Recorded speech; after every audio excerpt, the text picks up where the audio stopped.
Hi guys, welcome back on Cloud Saviors. So let's start our today's video. And here we are going to discuss 10 questions from AWS. So these questions you can use if you are going for a Azure uh, beginner level examination, okay, like as a cloud solution architect, or you want to start your AWS career. I mean, any kind of certification, if it's a AWS beginner certification, then you can use these questions. So we will discuss 10 questions and this is going to be a MCQs.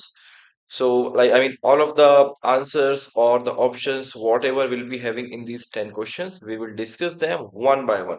And of course, if you have any questions, feel free to put in the comment section or you can also message me on LinkedIn as well.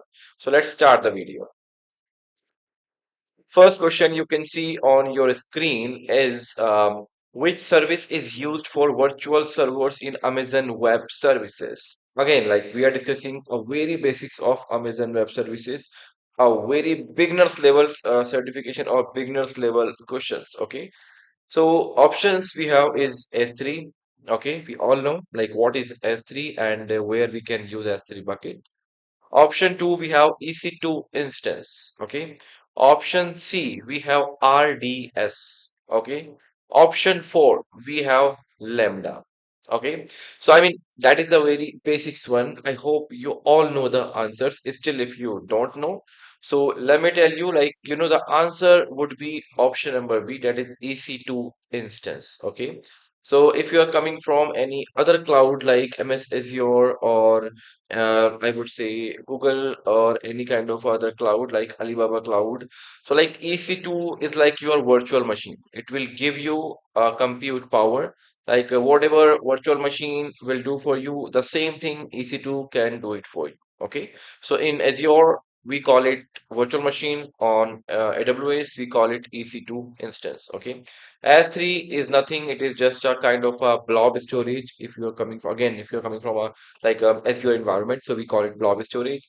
Again, like same goes for RDS and Lambda. Lambda, I would say, is nothing. It's just a kind of a piece of code that you can run, exactly like Azure function. Okay, so like Lambda, you can use just to execute any kind of code in a short period of time.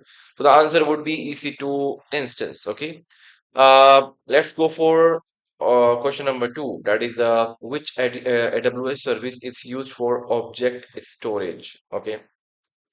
Option A, EBS, Elastic Block Storage. Okay. Option B, EC2. Option 3, S3 bucket. Option D, VPC. Okay. So let's discuss them like one by one. What is the use of EBS, EC2, S3, and VPC? So again, I'll keep comparing Azure to AWS because I'm coming from Azure environment. I am more into Azure as compared to AWS. So that is the reason I'll compare these services with MS Azure, like what to call blob storage, so or like is equal to S3 bucket. Okay, so these kind of comparison we will keep doing. Option 1, ABS, Elastic Block Storage. Again, that is not our answer. Option B, EC2, like as we discussed already, it's a kind of a virtual machine that you cannot use it for the object storage. Option C, S3 bucket. That is something, that is our answer because the object is storage where you can store your data in the form of object. I mean, object means anything, your MP3 file, your MP4 file, irrespective of their extension, irrespective of their file type. It will store your file.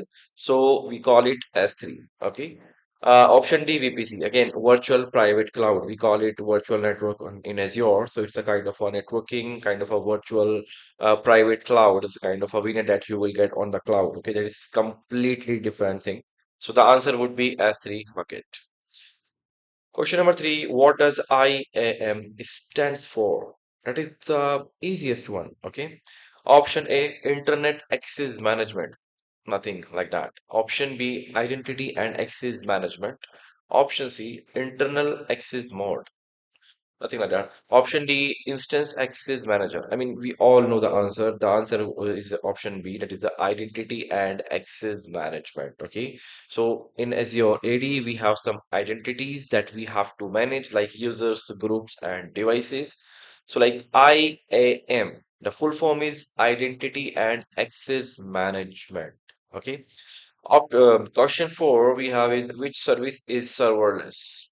Option A, EC2, option B, Lambda, option C, RDS, option D, EBS. Without wasting any time, I would like to go with option B, that is the Lambda. The reason is option A is again, it's kind of a virtual machine. We all know that thing.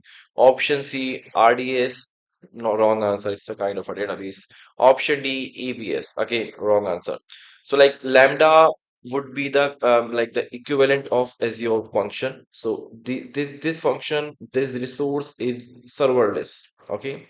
So the answer would be Lambda, which you can use as a substitute of Azure function in your AWS environment. Question five, we have which service is used for relational databases? Okay. Option A, DynamoDB. Of course, it's a DB. So, but still, like the question is relational database, RDBMS. Okay.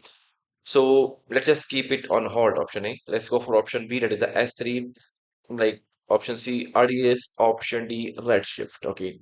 So option B, S3 is not the right answer because we already know that that's a object storage. Okay. That is not something like a RDBMS or NoSQL. Nothing like that. Option C, RDS. We all know that that is our answer. Okay. If you talk about relational DB, so the answer would be in AWS is RDS. Okay. Option D, Redshift. Again, like that's a kind of a data warehouse where you can store your data. I mean, let's go for the option one, option C, and option D. In in these three resources, you can store your data. But the first one we have is NoSQL. The C is our answer, that is the RDBMS. The D is something like that is a data warehouse. Okay. The difference is what kind of data you are storing in your resources. Okay, so let's go for question number six. That is, what is the default storage type of EC2? Okay, so option A, S3, option B, EBS, option C, Glacier, option D, EFS. So we have different kind of storage.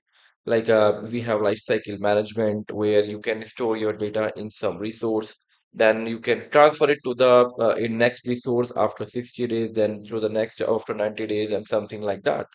So we have option number one, that is the S3. Option number B, EBS. That might be our answer. Option number C, Glacier. Glacier, if you don't know, that is something, if you want to keep your data in a very long time, like, years or a months. So we use Glacier, okay? Because I mean, in the Glacier, it will minimize your costing part. I mean, the retention period, the data that you are using, the storage that you are using, you have to pay very less amount, but you have to pay once you access these data from the Glacier. So keep in mind, if you need something where you have data that needs to be accessed like twice a year or once in 6 months, something like that, so go for Glacier. Option D, EFS. Again, that's a wrong answer. So we have option B, that is the winner. So we have EBS as an answer. Okay, option number, sorry, question number seven. Which AWS service is used for NoSQL database? Okay, I mean, I discussed it just in just a couple of questions back, but still we'll discuss it again. Option A, RDS, Relational Database System. Option B, DynamoDB. Option C, Aurora. Option D, Redshift. Okay, we discussed Redshift, we discussed DynamoDB, we discussed RDS. I mean, we all know the answer is DynamoDB, that is the NoSQL DB on AWS platform. Okay, so let's go for question number eight. What does VPC stand for? We all know that. Let's go for the option first. Virtual private cloud, virtual public cloud, verified private connection, virtual protected cloud. I mean, I will leave it on to you which option you want to go for because I already mentioned it a couple of times. So let's just put your answers in the comment section if you know it. So let's go for question number nine. Which service distributes traffic across servers? Okay. So we have option one, CloudFront, option B, Route 53, option C, load balancer, option D, auto scaling. I mean, we all know the what each these service will do. CloudFront, Route 53, load balancer, auto scaling. So CloudFront would not be the right answer. I mean, that is not something that will distribute your traffic across servers. Okay. Route 53, it's a kind of a DNS based routing again, but it doesn't go with the distribute traffic across servers.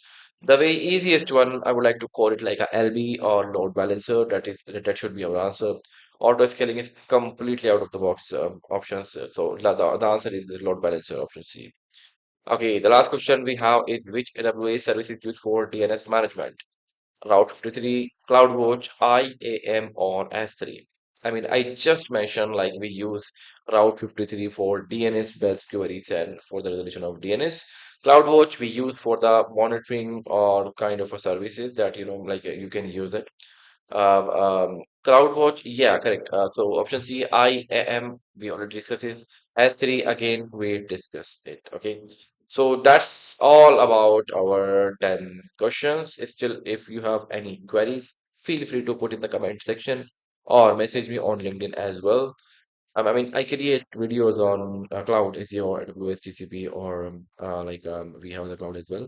So feel free to check out my other videos as well. If you are new here, feel free to subscribe, like, and comment. Waiting for your suggestions and, of course, your subscribe as well. Thank you for watching. See you in the next video.